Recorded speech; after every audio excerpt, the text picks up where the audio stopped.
اور پھر جنات کا ایک وفد ایک دفعہ رسول اللہ صلی اللہ علیہ وسلم کی خدمت میں حاضر ہوا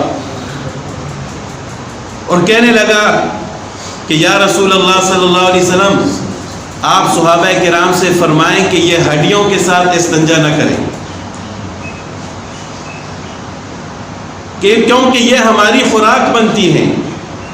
تو آپ صلی اللہ علیہ وسلم نے پھر صحابہ کرام کو منع فرمایا کہ آئندہ ہڈی کے ساتھ کوئی استنجا نہ کرے۔ حدیث میں واضح طور پر الفاظ ہیں کہ ہڈی کے ساتھ اور جانور کے گوبر کے ساتھ استنجا نہ کرو۔ گوبر کے ساتھ تو اس وجہ سے کہ وہ خود ناپاکی ہے، اس کے ساتھ تو پاکی حاصل نہیں ہو سکتی، اور ہڈی کے ساتھ اس وجہ سے استنجا نہ کرو، پیشاب خشک نہ کرو کہ یہ جنات کی خوراک ہے۔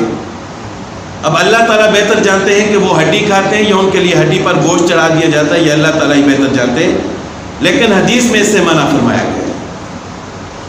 تو یہاں پر الصلوۃ والسلام کی رحمت جنات کے لیے بھی ہے۔ تو دنیا کی کوئی ایسی چیز نہیں ہے جس نے آپ علیہ الصلوۃ والسلام کی رحمت سے حصہ نہ حاصل کیا ہو۔